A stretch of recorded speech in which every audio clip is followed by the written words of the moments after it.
اعوذ باللہ من الشیطان الرجیم بسم اللہ الرحمن الرحیم ان عدۃ الشہور عند اللہ اثنا عشر شہرا فی کتاب اللہ یوم خلق السماوات والارض منها اربعۃ حرم ذلک الدین القیم۔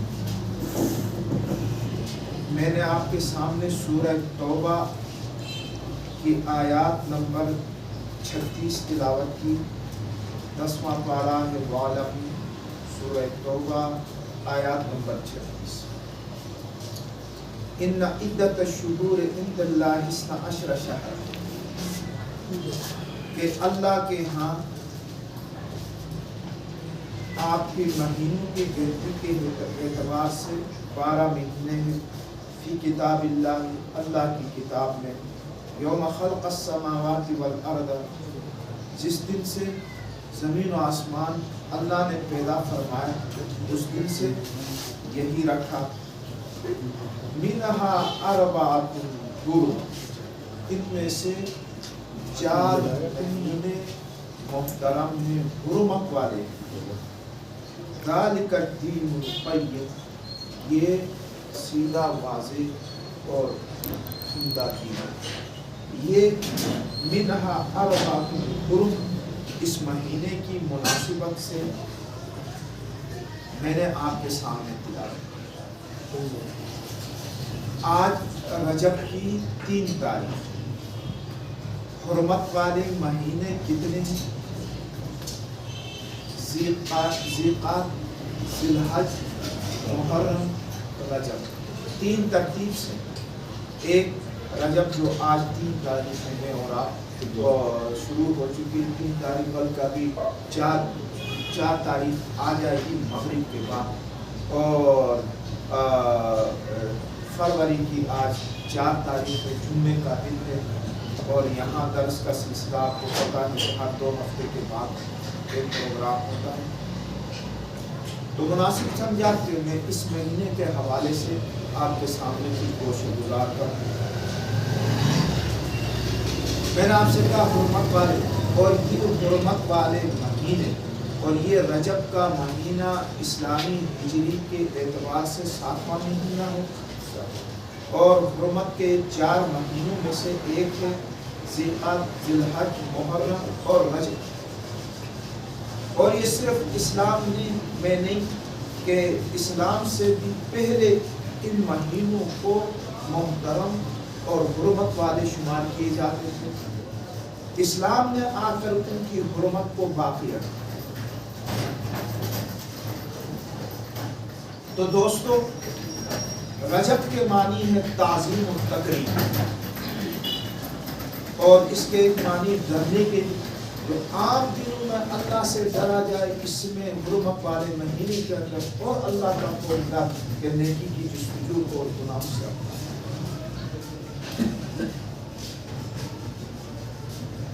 ابو بکر، امام ابو بکر جساس، امام راضی جس کو کہتے ہیں، احکام القرآن جو ان کی مشہور تفسیر ہے،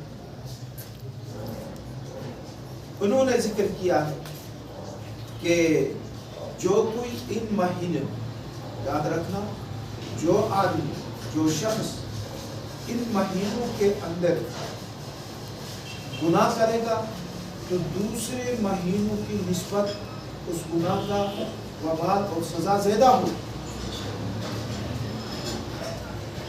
جو نیکی کرے گا اللہ اور ایام کے اندر اور مہینوں کے اندر اس کو نیکی کی توفیق عطا کرے۔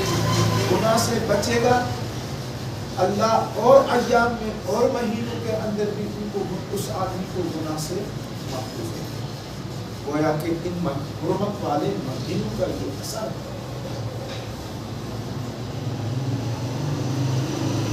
حضرت مفتی شفیع رحمۃ اللہ علیہ نے اپنی کتاب، اپنی مشہور تفسیر معارف القرآن، اس آیات کے ذیل میں لکھا ہے کہ فرمایا کہ تمام پچھلے پیغمبروں کی شریعتوں کے اندر یہ مہینے محترم تھے، اس میں تمام شریعتیں متفق ہیں۔ ان مہینوں کے اندر نیک اعمال اور عبادات کا ثواب اور جب حرمت والے تو یقیناً کہ ان مہینوں کے اندر جو عبادت کی جائے گی وہ دوسرے مہینوں کی عبادت سے بڑھ کر اور ان مہینوں کے اندر گناہ کا وبال اور سزا اور مہینوں کے مقابلے میں زیادہ۔ دوستو ایک آدمی بازار میں گناہ کرتا ہے، وہی گناہ مسجد میں جا کے کر لیتا ہے۔ دیکھو گناہ تو وہی ہے، لیکن بازار گندی جگہ ہے، گندی جگہ میں گندا کام ہو گیا۔ مسجد اللہ کی پاک زمین ہے، اس پاک زمین کے اندر اگر کوئی گناہ کر لیتا ہے وہی گناہ وبال بڑھ جائے۔ اسی طرح کوئی یہ گناہ عام مسجد میں کرتا ہے اور ایک آدمی اس کو جا کر حرمین میں کرتا ہے، مسجد نبوی میں کرتا ہے، بیت اللہ کے اندر کرتا ہے، وہ وبال جگہ اور مقام کے بدلنے سے۔ دیکھیں لیلۃ القدر راتیں تو ساری راتیں اللہ کی راتیں، لیکن لیلۃ القدر کو جو فضیلت حاصل تو فرمایا گیا کہ ان کے محترم اور حرمت والے ہونے کی وجہ سے ان مہینوں کے اندر ثواب کا کام، عبادت کا کام عام دنوں کی عبادات سے اجر و ثواب میں بڑھتا ہے، اور اسی طرح گناہ اگر کرے گا اس گناہ کا وبال بھی اس طرح۔ تو میرے دوستوں بزرگوں، کچھ ان مہینوں کے بارے میں فرمایا گیا ہے کہ اللہ کے نبی سے خصوصاً اس رجب کے مہینے میں کچھ ہمارے سامنے سنت اور کچھ بدعات ان چیزوں کا کل بدعت ضلالہ وکل ضلالۃ فی النار، ہر بدعت گمراہی ہے اور ہر گمراہی آپ نے نکالی ہے۔ نبی سے جو ثابت ہے اللہ اور اللہ کے نبی سے ہم وہی کام۔ اللہ کے نبی یہ رجب کی جب پہلی تاریخ آئی تو فرمایا کہ اللہم بارک لنا فی رجب و شعبان و بلغنا الی رمضان۔ اللہ کے نبی یہ خواہش ہے کہ اللہ ہمارے شعبان اور رمضان کو بابرکت بنا دے اور ہمیں رمضان تک پہنچا دے، ہماری زندگی کو طویل کر دے۔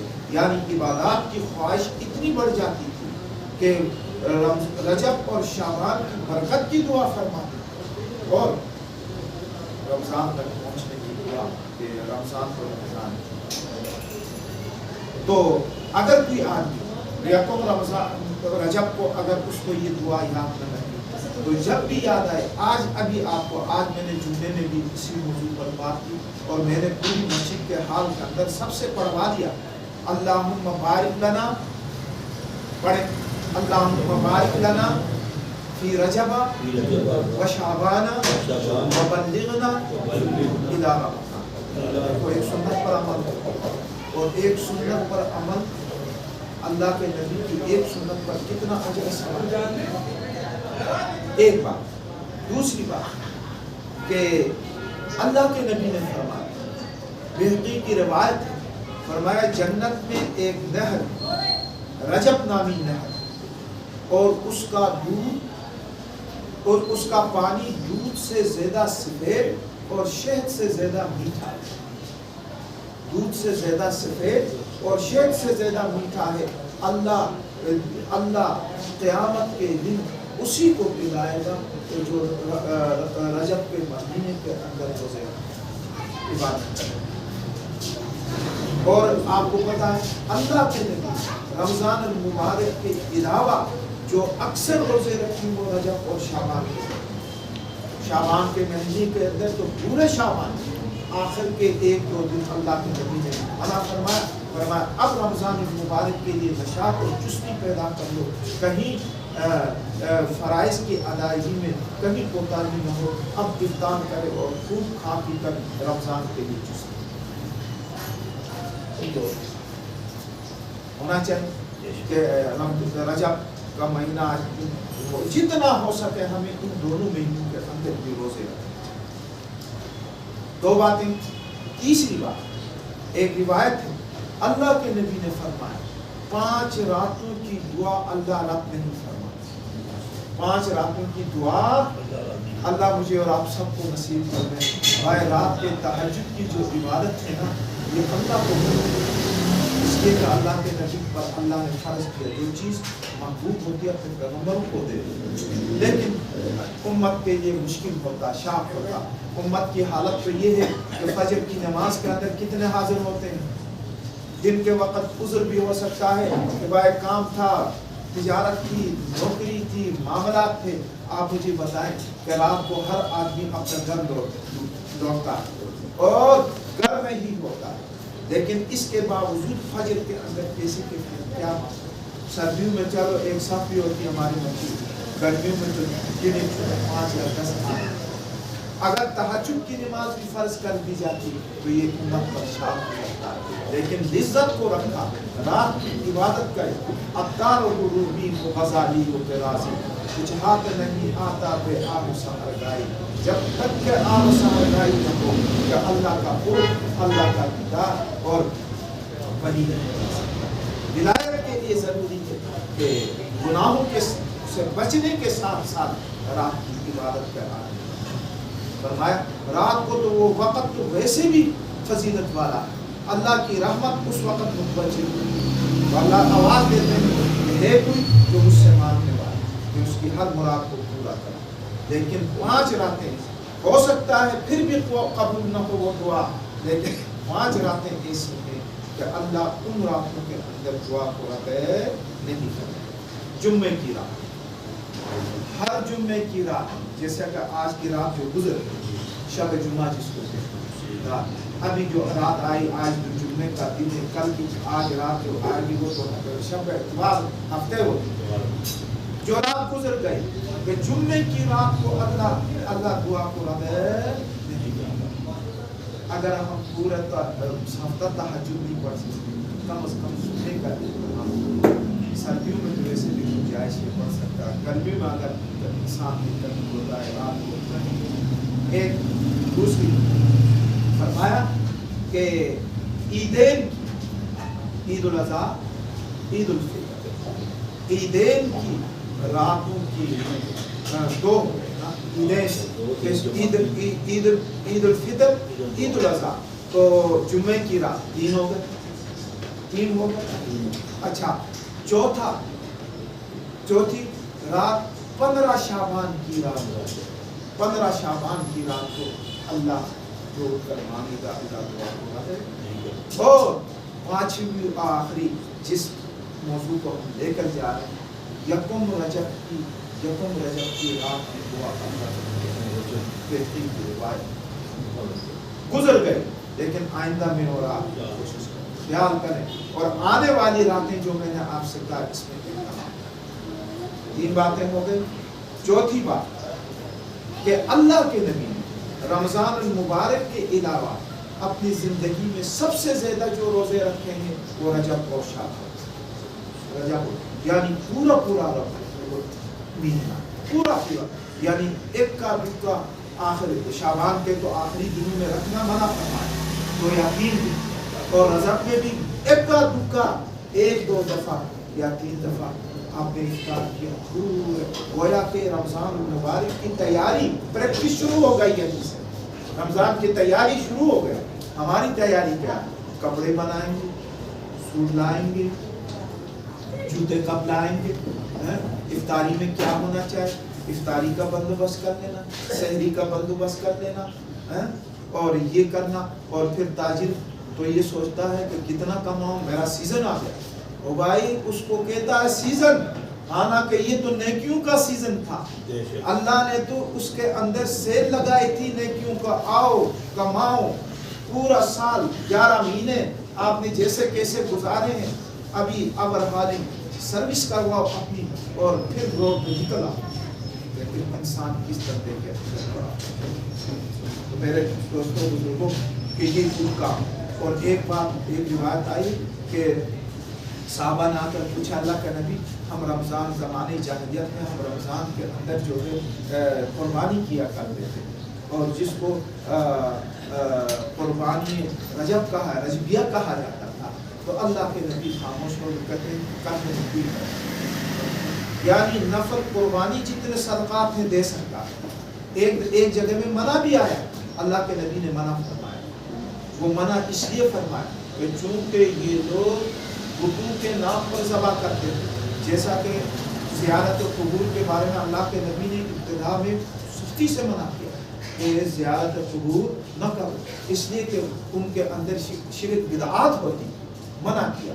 لیکن اسلام جب مکمل ہو گیا، انسانیت کو سمجھ آ گئی، تو اللہ کے نبی نے فرمایا زورو کا، اس لیے کہ قبروں کی زیارت کرو، اس سے آخرت تمہیں یاد آئے۔ اور یہ تجربے کی بات ہے، جب اپنے بزرگوں کے بیدار یا قبروں پر جاتے ہیں فاتحہ کے لیے، تو جب شہر نخلستان کے اندر، خاموشاں کے اندر آدمی جاتا ہے، اور پھر ضرور مجھ جیسے شقی کے ذہن میں بھی آتا ہے، اللہ آج میرے ماں باپ، میرے دادا دادی، میرے بڑے دنیا میں اپنے آپ کو کچھ سمجھ رہے تھے، آج خاک آلود کی مٹی کے اندر ہے، اور اصل گرد یہی ہے، کل تو مجھے بھی جانا ہے، اسے سمجھ آ جائے۔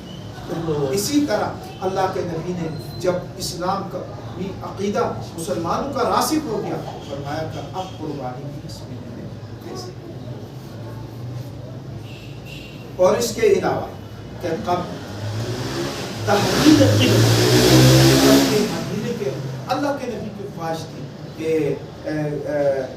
بیت اللہ قبلہ بن جائے، کیونکہ آپ پہلے بیت المقدس کی طرف کر رہے تھے، کہ رب کائنات نے اللہ کے نبی کی اس خواہش کو پوری کی، اور یہ تحویل قبلہ بھی رجب کے مہینے کے اندر ہوا۔ اور اس کے علاوہ مقوقس بادشاہ نے آپ صلی اللہ علیہ وسلم کو جو تحائف بھیجے ہیں، ماریہ قبطیہ بھی اس میں تھی، کہ آپ صلی اللہ علیہ وسلم کی زوجہ محترمہ جس حضرت ابراہیم علیہ السلام اور آپ کے بیٹے بھی انہی سے تھے، فوت ہو گئے، تو باہر کے اس میں اہم واقعات بھی پیش آئے۔ تحویل قبلہ میں نے آپ سے کہا، معراج کا واقعہ مشہور ہے 27، لیکن تاریخ متعین نہ کی جائے، اور اسی معراج کے اندر اللہ کے نبی کو امام جیسا موقع عطا ہوا۔ اللہ کے نبی نے فرمایا کہ مجھے 2 تحفے ایسے دیے گئے جو کسی نبی کو بھی آج تک نہیں دیے۔ ایک کہ اللہ کے کہا کہ سورہ فاتحہ، اور پھر سورہ بقرہ کے آمن الرسول بما انزل الیہ، اور پھر یہ کہا دیا معراج میں اٹھا کر نمازوں کے ساتھ عطا کر دیا گیا، تو نماز کا بھی ایک تحفہ تھا۔ تو اس کیفیت میں جو نماز عطا کی گئی اللہ کے نبی کو، تو یہ اکثر اور مشہور یہی ہے کہ رائے رجب کا۔ اور حضرت علی کرم اللہ وجہہ، فاطمہ الزہرا رضی اللہ تعالی عنہا، آپ صلی اللہ علیہ وسلم کی سب سے جدیدی بیٹی، جنت کی عورتوں کی سردار، میری اور آپ کی ماں حضرت فاطمہ الزہرا رضی اللہ تعالی عنہا اور حضرت علی کرم اللہ وجہہ کا نکاح بھی رجب کے مہینے میں۔ اور اس کے علاوہ عبداللہ بن سلام، حضرت امیر معاویہ رضی اللہ تعالی عنہ، عمر بن عزیز، امام حسن بصری، امام اعظم ابو حنیفہ، سب کے سب اس دنیا سے سب رجب کے مہینے میں ہو گئے۔ اب یہ چیزیں تھیں کہ کچھ قرآن و سنت سے میرے اور آپ کے سامنے واضح انشاءاللہ حوالے کے ساتھ میں آپ کو بھی اگر کسی کو ضرورت ہو بتا دوں، لیکن یہ کہ کچھ اس رجب کے اندر بدعات ہیں، خرافات ہیں، مجھے اور آپ کو بچنا ہے۔ دیکھیں اگر کوئی آدمی معراج کے حوالے سے عبادت کرتا ہے، یہ اللہ اور بندے کا پرسنل معاملہ ہے، بے شک۔ بھائی فرائض کے علاوہ جو اذان کے ساتھ مسجد میں آ کر جماعت کے ساتھ ادا کرنے اور عیدین کو جا کر عیدگاہ میں ادا کرنے کے علاوہ جو بھی عبادت ہے وہ اللہ اور بندے کا پرسنل معاملہ ہے، اس کو جتنا اللہ اور اپنے بندے کے ساتھ معاملہ رکھیں گے بہتر ہے۔ اس لیے اللہ کے نبی نے کہا کہ گھر کو بھی قبر نہ بناؤ، سنتیں گھر میں پڑھو، تلاوت گھر میں کرو، فرض کے لیے مسجد آ جاؤ، تو اب اس کے لیے کچھ اہتمام کیا جائے، بڑا چراغاں کیا جائے، پھر مخصوص نوافل پہ اہتمام کیا جائے، اس کی کوئی شریعت میں پھر 22 رجب کے امام جعفر صادق رحمۃ اللہ علیہ کے نام سے کھولے دیتا ہے. اس کی بھی پورا سمجھیں. امام جعفر صادق رحمۃ اللہ علیہ کا وفات 22 کو ہوا. یہ اصل میں حضرت امیر معاویہ رضی اللہ عنہ کا جو ہے مثال ہے.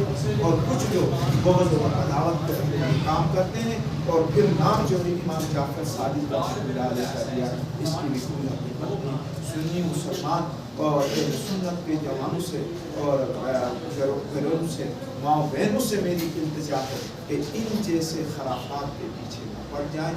دین وہی ہے جو اللہ اور اللہ کے نبی نے جو آپ کو بتایا. میں آپ کو بولوں گا اس سے ہٹ کر اگر کوئی کہے کہ میں تو دین پر عمل کرتا ہوں, کون سا میں نے گناہ کیا, تو یہ دین نہیں ہے میرے دوستو. یہی دین کا لبادہ اوڑھ کر نئی بات بنانے کو اللہ کے نبی نے تو بدعت کہا. اور کل بدعت ضلالہ فرمایا اس میں سے 4 حرمت والے مہینے ہیں. ان حرمت والے مہینے کے اندر چونکہ حرمت والے ہے ہی, حرمت والے اللہ نے کہہ دیے تو ضرور ان کا کوئی مسئلہ ہے. اور عبادت اور اللہ کی طرف رجوع جتنا کثرت سے ہو جائے اور جتنے سے زیادہ ہو جائے اتنا اللہ کا قرب حاصل ہوگا. اللہ اور ایام اور مہینے کا آمین.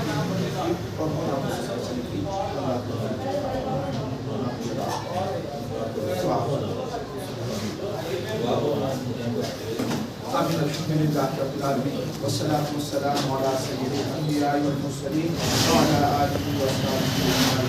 لا الہ